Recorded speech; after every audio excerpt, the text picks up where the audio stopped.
Today is Wednesday, April 27th. Let's get going. Our topics of discussion for today are going to be program administration. We're going to talk about some additional resources for the transfer grant, and we'll should have some time for Q&As at the end of this webcast.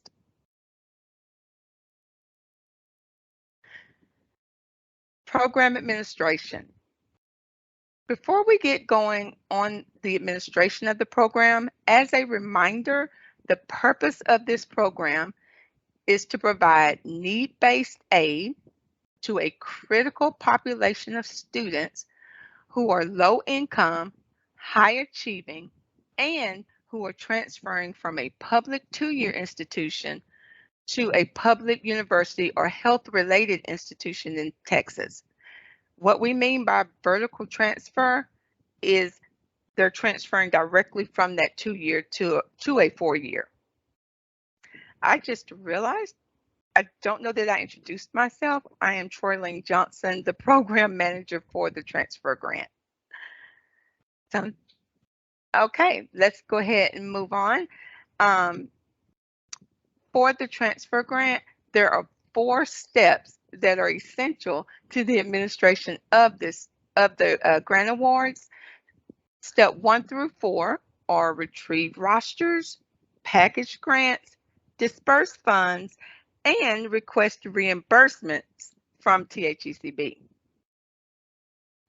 We will discuss each step in further detail as we proceed here.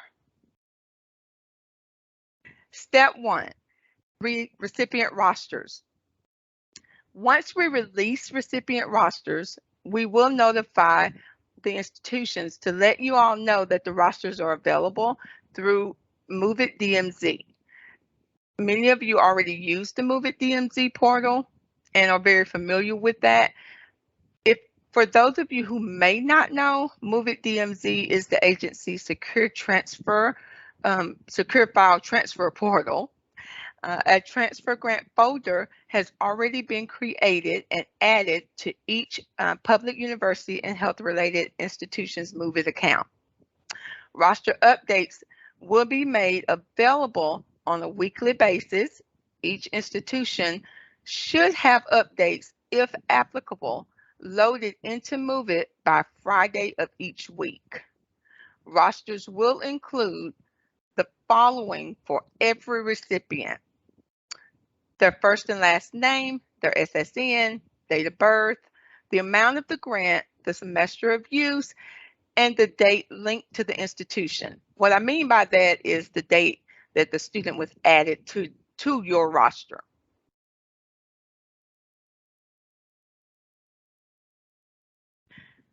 The date will also identify recent additions to the roster. So during those weekly updates, rosters will default to the most recent changes on top.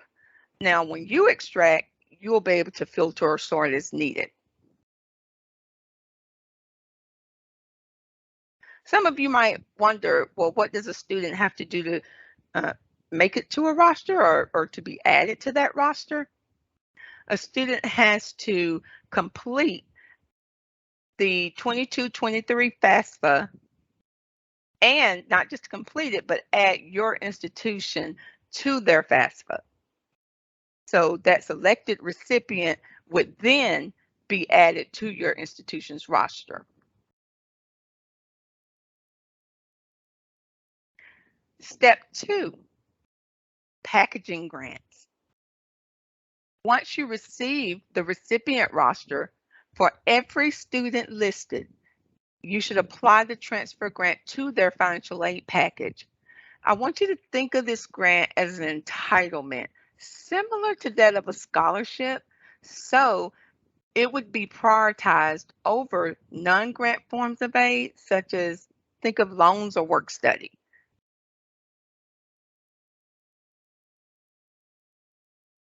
As a reminder, the transfer grant is awarded only for the fall of 2022. The amount is $5,000 per eligible enrolled student, And remember, I just stated that students are entitled to this award, so it must not be reduced unless the amount of the grant plus other aid exceeds that student's cost of attendance. In that case, you would reduce the loans and work study before reducing the transfer grant. Something to keep in mind. Step 3, dispersing their funds. Before you disperse funds, you would need to verify the student is enrolled at least 9 semester credit hours as of your institution's census date. That date may vary per institution, so that would be dependent upon your specific school.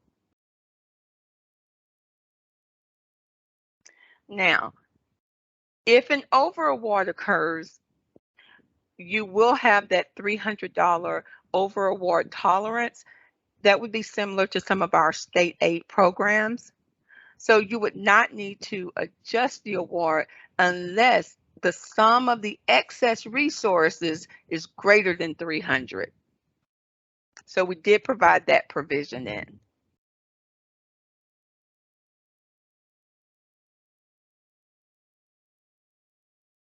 Step 4, requesting reimbursements. To request a reimbursement for expended transfer aid awards, the certifying official would then have to confirm that every student that funds are being reimbursed for, that you are requesting reimbursement for, you would have to verify that the enrollment of at least 9 semester credit hours, that student were in those courses as of your census date, and then you would have to submit the certification of payment totals for those expended awards. Certification of payments must be received by the THECB no later than October 14th of 2022. Many of you may have seen this in your interagency contracts. We will have future talks or training on this particular piece, on the certification piece. So more to come on that.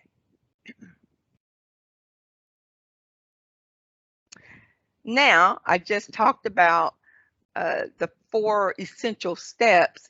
Now I want to tell you about some additional resources for the transfer grant.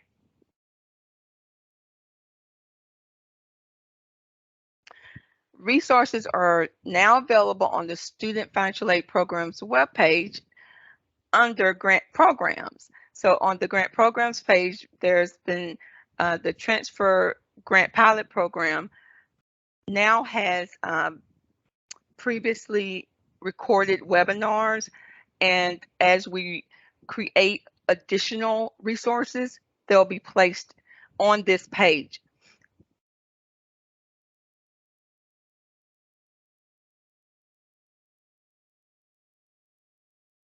And speaking of additional resources, we just released a fact sheet this week that breaks down a little bit about the steps I talked about, as well as some additional information to give you some guidance as this program evolves.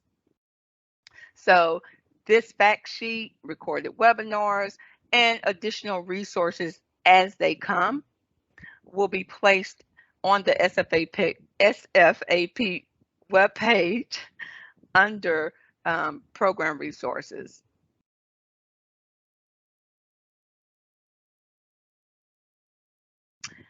Now we're going to go to our contact information.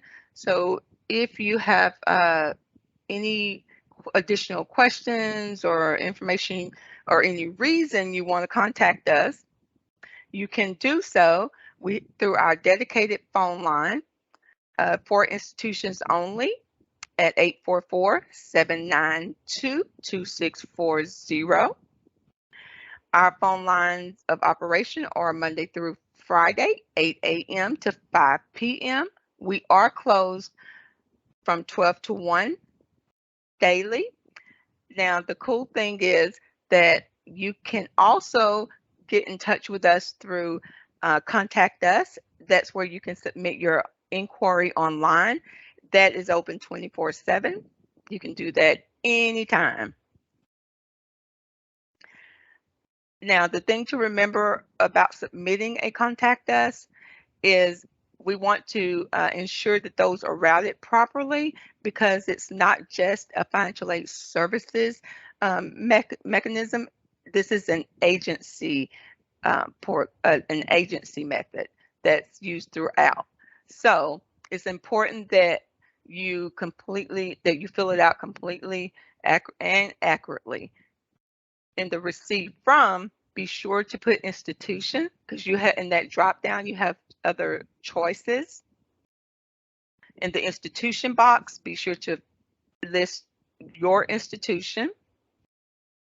For the contact reason, always put financial aid question. Doesn't matter why you're contacting us, but if it's coming to us, you'll need to put that as your reason. Give us a brief description, and if it's for transfer grant, be sure to put transfer grant program in this description. And of course, give us a phone number. That's not required, but we highly recommend that you do so, because sometimes we might need some clarification on your inquiry, and sometimes it's just easier to pick up the phone and contact you to get that clarification rather than trying to go back and forth with emails, because we want to help you as quickly as we can and get that resolved for you. I know that went pretty quickly, but that is all I have for you today. If you have questions still, please, we have some extra time, so continue to ask. I'll look at the chat box and see what's going on there.